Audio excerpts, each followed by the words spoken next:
Hello friends, welcome है एक नई क्लास में। तो आज हम वो उसी क्रम में जिस श्रृंखला में हमारी सीरीज चल रही थी भारत के संवैधानिक विकास को उसी को आगे बढ़ाते हैं और एक नए एक्ट नए अधिनियम की बात करते हैं। इन एक्ट और अधिनियम को पढ़ना इसलिए ज़रूरी है क्योंकि प्रारंभिक परीक्षा में इनसे प्रश्न पूछे जाते हैं सदैव। अगर पॉलिटी की शुरुआत होती है, पॉलिटी का प्रारंभ होता है, तो बिना इन अधिनियमों के भारत के संवैधानिक विकास की पॉलिटी पूर्ण नहीं होती। इसलिए हम दूसरे चरण में बात कर रहे थे और उसी दूसरे चरण में आज हम बात करेंगे एक नए एक्ट की जिसमें संवैधानिक विकास हुआ और उससे प्रश्न आपके किस तरीके से बन सकते हैं, इस पर भी हम लोग बात करेंगे। तो शुरू करते हैं। भारत का संवैधानिक विकास। भारत का संवैधानिक विकास,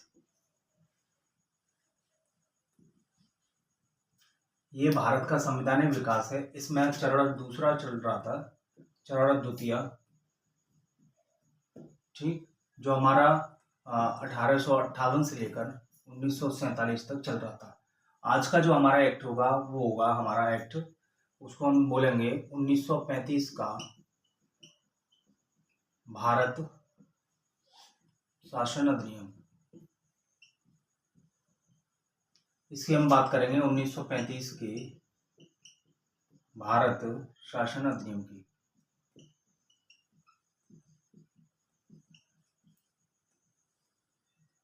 इसमें क्या क्या प्रावधान रखे गए थे इसकी हम बात करेंगे। तो ये एक्ट संवैधानिक विकास के क्रम में एक महत्वपूर्ण एक्ट हो जाता है और इसको समझना जरूरी है और इससे संबंधित प्रश्न आते हैं। तो इसकी क्या महत्वपूर्ण बिंदु थे, इसके क्या की पॉइंट थे, महत्वपूर्ण विशेषताएं क्या थी इस अधिनियम की, वो सारी हम लोग आज बात करेंगे। तो कह सकते हैं कि इसके महत्वपूर्ण बिंदुओं पर, महत्वपूर्ण बिंदु या की पॉइंट बिंदुओं की चर्चा करेंगे, या कह सकते हैं कि हम इसकी विशेषताओं की बात करेंगे। तो इस भारत शासन अधिनियम की क्या विशेषताएं थी, इसमें क्या की पॉइंट थे, उन सभी की हम चर्चा करेंगे एक एक करके। पहली बात ये थी कि जब ये भारत शासन अधिनियम 1935 आया तो अब इसकी सबसे महत्वपूर्ण बात ये थी कि अब इसके द्वारा एक अखिल भारतीय संघ की स्थापना की प्रस्तावना इसमें रखी गई। हालांकि प्रस्तावना का इसमें अभाव था। इस अधिनियम में प्रश्न भी आया है, क्या 1935 के भारत शासन अधिनियम में प्रस्तावना थी? तो उसमें प्रस्तावना नहीं थी, परंतु इस भारत शासन अधिनियम का मूल उद्देश्य था कि भारत को एक अखिल भारतीय संघ के रूप में उसको वो स्ट्रक्चर प्रदान करना इसका मुख्य उद्देश्य था। तो पहली विशेषता यही थी कि इस अधिनियम द्वारा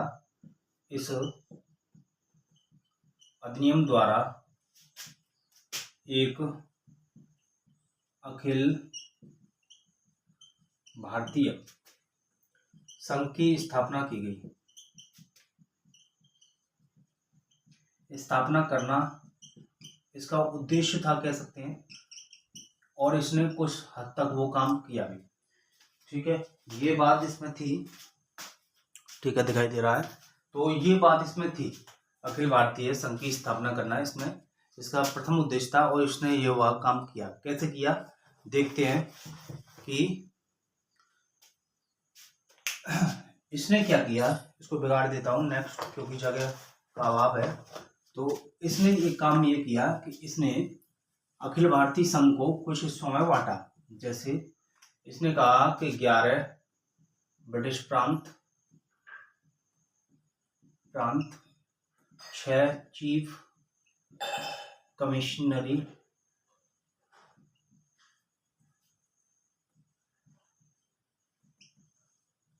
और देशी रियासतों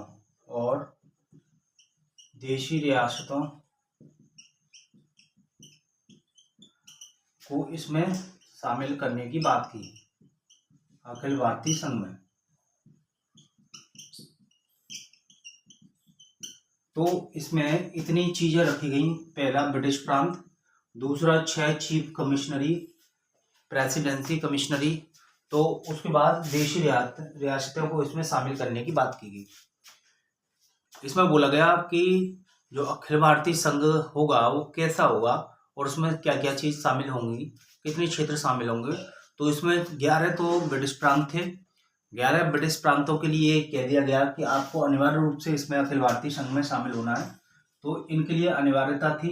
ये तो उसके चीफ कमिश्नरी थे ही, उसके पार्ट्स थे। तो इन 11 ब्रिटिश प्रांतों को बोला गया कि आपको अनिवार्य रूप से शामिल होना है। ये अनिवार्यता थी, इनको अनिवार्यता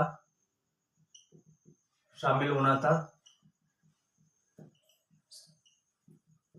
अनिवार्यता शामिल होना था इसमें 1935 के अखिल भारतीय संघ में। उसके बाद ये तो इसके हिस्सा ही थे, 6 चीफ कमिश्नरी थे वो इसका हिस्सा थे, उन पर पूरी तरह से उनकी सत्ता थी। दूसरी बात ये थी कि देशी रियासतों के लिए, जो देशी रियासतें थी उसके लिए